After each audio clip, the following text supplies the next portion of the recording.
नमस्कार, capital TV Uttar Pradesh में आपके साथ में फरहाद सिद्दीकी। उत्तर प्रदेश की सत्ता में वापसी के प्रयास में लगी समाजवादी पार्टी विधानसभा चुनाव 2022 में नए मंत्र के साथ आगे बढ़ेगी। पार्टी ने पिछड़ों पर फोकस बढ़ाने के साथ चुनाव प्रबंधन के लिए नई रणनीति भी तैयार कर ली है। देखिए इस पर हमारी खास रिपोर्ट। उत्तर प्रदेश में सियासी हलचल काफी तेज हो गई है। समाजवादी पार्टी अब इसके लिए अपनी तैयारियों को और तेज करेगी, जिसके लिए पार्टी वोट भी बढ़ाएंगे, बूथ भी जिताएंगे मंत्र के साथ अब आगे बढ़ रही है। या ये भी कहना गलत नहीं होगा कि जिस तरह से साल 2014 की लोकसभा चुनाव में बीजेपी ने पिछड़ी और अति पिछड़ी जातियों में सेंधमारी की और गैर जाटव दलित वोटों को अपने साथ ले लिया, अब समाजवादी पार्टी भी ठीक उसी सफल फॉर्मूले को अपनाने जा रही है। पिछड़ी और अति पिछड़ी जातियों को अपने साथ लाने की कोशिश में समाजवादी पार्टी अब जुट गई है। इसके लिए बूथ प्रबंधन के लिए भी सपा हर बूथ पर यूथ अभियान चला रही है, जिसके लिए हर बूथ पर 20 यूथ तैनात किए जा रहे हैं। साथ ही समाजवादी पार्टी हर बूथ पर नए मतदाता बनाने का भी अभियान चला रही है। पार्टी के रणनीतिकारों का मानना है कि जितने नए मतदाता जोड़े जाएंगे उसमें से ज्यादा पार्टी को ही वोट देंगे और चुनाव में विपक्षी दल कोई गड़बड़ ना कर सके। इसके लिए हर बूथ पर 20 युवाओं की मजबूत टीम बनाई जा रही है।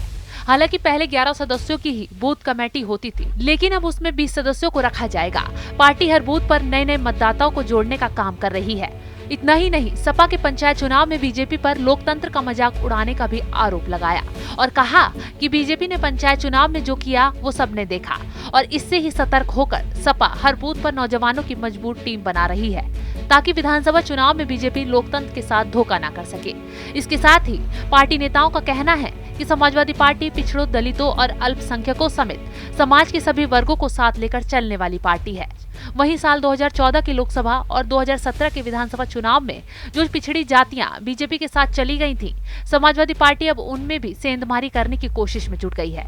सपा ने उन जातियों पर खास तौर पर अपना फोकस बढ़ा दिया है जो बीजेपी से नाराज चल रही हैं, जिसमें ब्राह्मण समाज भी शामिल है, जिस पर सपा और बसपा दोनों ही पार्टियां अपनी नजरें गड़ाए हुए हैं। और पिछड़ी जातियों को जोड़ने के लिए समाजवादी पार्टी पिछड़ा वर्ग प्रकोष्ठ अलग अलग जिलों में पिछड़ा वर्ग सम्मेलन और चौपाल कर रहा है, ताकि इसको अपने जाल में लाया जा सके। वैसे तो साल 2012 के चुनाव में समाजवादी पार्टी की पूर्ण बहुमत की सरकार बनी। उस वक्त पार्टी ने 401 सीटों पर चुनाव लड़कर 29.13% मतों के साथ 224 सीटें जीती थी, जिसके बाद 2017 का विधानसभा चुनाव अखिलेश ने कांग्रेस के साथ गठबंधन में लड़ा था और तब समाजवादी पार्टी ने 311 सीटों पर अपने प्रत्याशी उतारे थे और उसे 28.32% वोट मिले थे। अगर सीटों की बात की जाए तो समाजवादी पार्टी सिर्फ 47 सीटें ही जीत पाई थी। तो अब पार्टी उन सब की भरपाई करना चाहती है और सूबे में होने वाले 2022 के चुनाव में वो फिर से सत्ता हासिल कर सूबे में सरकार बनाना चाहती है। लेकिन उसकी ये चाहत कितनी पूरी हो पाएगी, ये तो आने वाला वक्त ही बताएगा। यूपी में होने वाले 2022 के विधानसभा चुनाव में जीत हासिल करने के लिए तमाम पार्टियां अभी से कमर कस चुकी हैं और अभी से सभी अपनी अपनी जीत के दावे भी कर रहे हैं। कोई योजनाओं का ऐलान कर रहा है तो कोई किसी सम्मेलन के जरिए खुद को मजबूत करने की कोशिश में है। वहीं सपा हर बूथ पर यूथ अभियान चला रही है, लेकिन सपा का यूथ अभियान उसे कहां तक लेकर जाएगा ये फिलहाल कहा नहीं जा सकता। फिलहाल मेरे साथ इतना ही। नमस्कार।